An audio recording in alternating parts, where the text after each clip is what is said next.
नमस्कार, आप सभी का स्वागत है प्रिय विद्यार्थियों।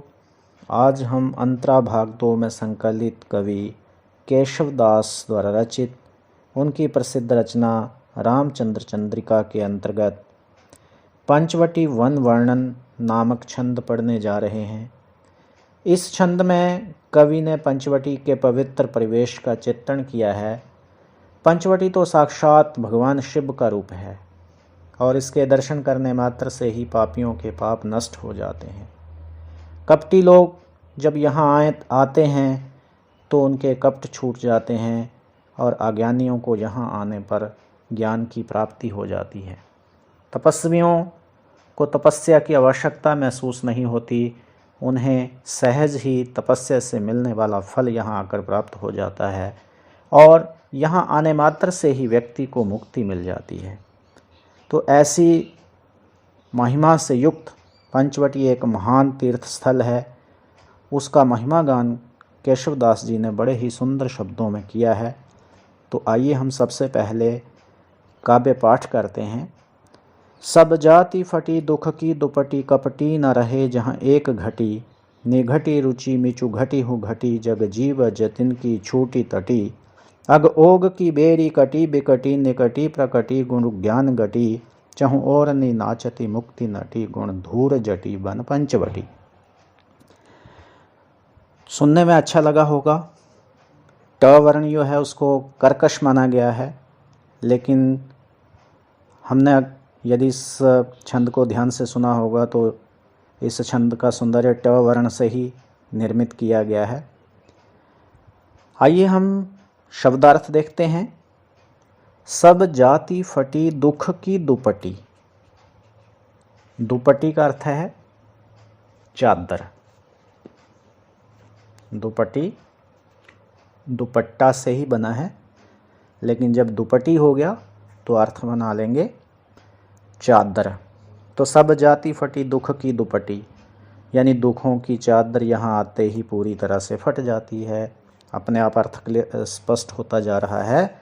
कपटी न रहे जहाँ एक घटी। घटी का अर्थ होता है घड़ी, एक घड़ी मात्र के लिए। 24 मिनट के समय को हमारे ज्योतिष में घड़ी कहा गया है। पुराने समय गणना में घड़ी पल्लदी का वर्णन रहता है, तो ये वो घड़ी है। आज के अगर समय के हिसाब से देखें तो 24 मिनट के लगभग का समय जो है घड़ी माना जाता है, लेकिन बहुत छोटी सी मात्रा के लिए जो है घड़ी शब्द, नाम मात्र का समय जो है उसके लिए घड़ी शब्द प्रयुक्त होता है। निघटी रुचि मिचु घटी हूँ घटी। निघटी रुचि, निघटी का अर्थ होता है घट जाती है।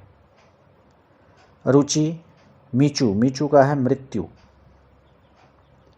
घटी हूँ घटी, जग जीव, जग जीव होते हैं संसारिक जीवों की। जतिन की छूटी तटी, जतिन होते हैं तपस्वी लोग, ब्रह्मचारी लोग। छूटी तटी, तटी का अर्थ है समाधि, तटस्थ रहना। जैसे आपने सुना होगा तटस्थ रहना होता है एक स्थिति में रहना, तो उसी को ध्यान में रखें तो तटी का अर्थ हो जाएगा समाधि। अग ओघ का अर्थ है पापों का समूह। की बेरी कटी, र को अगर हम ड़ समझें करेंगे, यहाँ बदलाव नहीं करेंगे, लेकिन अर्थ निकालने के लिए र को अगर हम ड़ समझ लें तो बन जाएगा बेड़ी। और बेड़ी क्या होती हैं? जंजीरें। कटी, कट जाती हैं, यानी पापों की जंजीरें कट जाती हैं। विकट, विकराल। निकटी, निकट का अर्थ होता है समीप रहने पर। प्रकटी में उदित होता है, प्रकट होता है। गुरु ज्ञान, भारी ज्ञान, आध्यात्मिक ज्ञान। घटी का अर्थ होता है गठरी, भारी गुरु ज्ञान की गठरी व्यक्ति को प्राप्त होती है। चहु ओरनि नाचती, चहु ओरनि मीन चारों ओर, नाचती नाचती रहती है। मुक्ति नटी, मुक्ति रूपी नर्तकी, मोक्ष रूपी नर्तकी। गुण धूर जटी, बन पंचवटी। धूर जटी शिव जी को कहा जाता है जिनकी जटाओं में धूल पड़ी रहती है, तो उसी के आधार पर धूर जटी हो गया।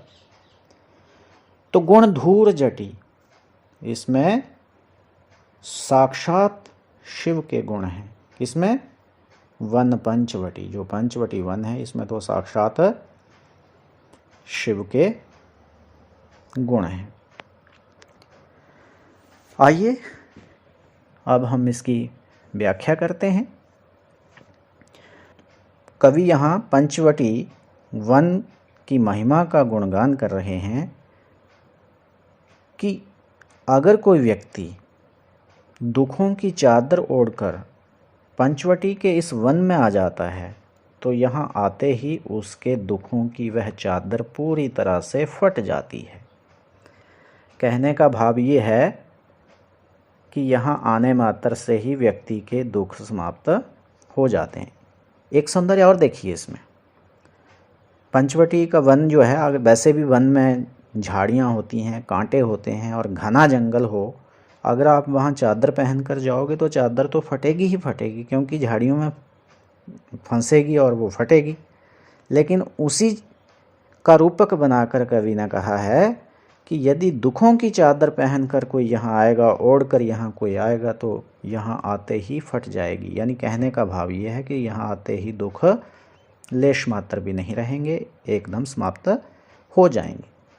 और यदि कोई कपटी व्यक्ति यहाँ आ जाता है तो एक भर के लिए भी वह कपटी नहीं रहता। कहने का भाव यह है उसका हृदय बिल्कुल छल कपट से रहित हो जाता है, निर्मल हो जाता है। यहाँ पहुँचने मात्र से ही व्यक्ति का हृदय निष्कपट हो जाता है, तो कपटी एक पल के लिए नहीं रहता, तो अर्थात उसका हृदय निर्मल हो जाता है। संसारी जीव अगर यहाँ पंचवटी में कोई आता है तो उसे मृत्यु का भय नहीं सताता, मृत्यु डराती नहीं है, उसका जीवन के प्रति जो है उसकी रुचि बढ़ने लग जाती है। और जो तपस्वी हैं यदि वो यहाँ आ जाएं, ब्रह्मचारी यहाँ आ जाएं, तो उनकी समाधि टूट जाती है, उनकी समाधि की आवश्यकता ही नहीं रहती है। कहने का भाव ये है कि ब्रह्मचारियों को, ऋषि मुनियों को, तपस्वियों को समाधि लगाने के बाद जो फल प्राप्ति होती है, यहाँ आने मात्र से ही वो फल प्राप्ति हो जाती है, इसलिए उनको समाधि लगाने की या तपस्या करने की आवश्यकता ही नहीं रहती।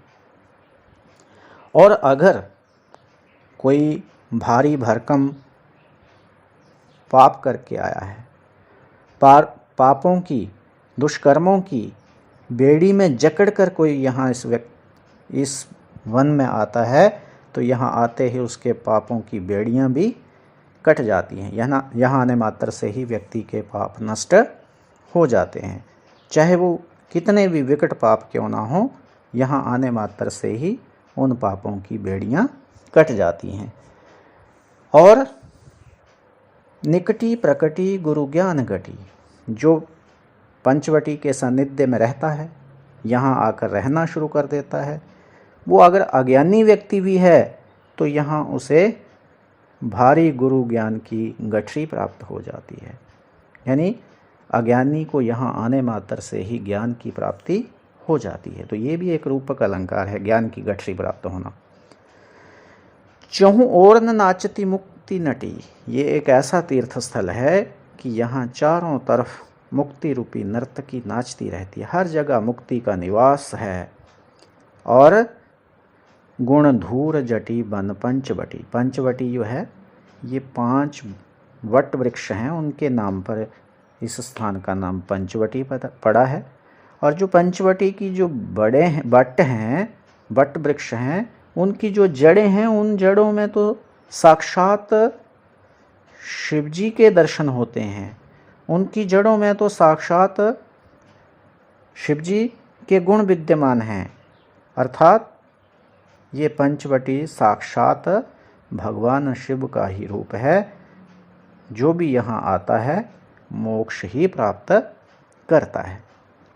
तो ये था केशवदास जी द्वारा वर्णित पंचवटी वन वर्णन। आइए हम काव्य सौंदर्य देखते हैं। तो काव्य सौंदर्य में सबसे पहले तो आप लिखेंगे कि इस छंद में कवि ने पंचवटी की शोभा का और उसके महात्म्य का चित्रण किया है। दूसरा, अब अलंकारों की दृष्टि से अगर हम देखें तो अलंकार जो है, अनुप्रास अगर आप ढूंढना चाहो तो पूरा ही जो छंद है उसमें ट वर्ण जगह जगह आ रहा है, और ट वर्ण की वजह से अनुप्रास का स्वरूप जो है वो उभर कर सामने आ रहा है। जैसे मैंने शुरू में कहा था कि ट वर्ण जो है इसमें कठोरता होती है और कर्कशता होती है। ऐसा माना जाता है कि कठोर वर्णों से माधुर्य लाना संभव नहीं होता या मुश्किल होता है, लेकिन केशवदास जी ने ट वर्ण से ही माधुर्य लाकर आश्चर्य पैदा कर दिया है, हैरान कर दिया है। तो ट वर्ण से एक विशेष माधुर्य या सौंदर्य इस छंद में जो है वो आया है। इसके अलावा आप और अलंकार देखना चाहो तो और अलंकारों में जैसे हमने देखा था रूपक अलंकार आ रहा है, जैसे गुरु ज्ञान गटी, ज्ञान की गठरी, मुक्ति नटी, मुक्ति रूपी नर्तकी। तो यहाँ ज्ञान को गठरी का रूप है, मुक्ति को नर्तकी का रूप है। तो ये रूपक अलंकार जो है इनमें प्रयुक्त हुआ है। इसी तरह से इसमें धूर जटी वन पंचवटी, जटी जो है ये दोनों चीज़ों के लिए आया है। एक जटा जो है वो भगवान शिव के बालों की जटा के लिए आया है, दूसरा बट वृक्ष जो है उसकी जटाओं के लिए आया है। तो इस तरह से ये श्लेष अलंकार जो है वो यहाँ प्रयोग किया गया है। और इस छंद की जो भाषा है ये ब्रज है, और छंद जो है ये सवैया छंद है। तो ये पूरा छंद जो है वो सवैया छंद में रचित है। ये भी वार्णिक छंद है, और इसमें भी जितने पहली पंक्ति में वर्ण आते हैं, चारों पंक्तियां उतने ही वर्णों की हैं, और ये सवैया छंद का प्रयोग यहाँ हुआ है। तो ये था पंचवटी वन वर्णन। ये कविता सुनने में भी अच्छी लगी होगी, अर्थ दृष्टि से भी बहुत मोहक लगी होगी, और समझ भी आई होगी, परीक्षा की दृष्टि से भी आपको उपयोगी लगी होगी।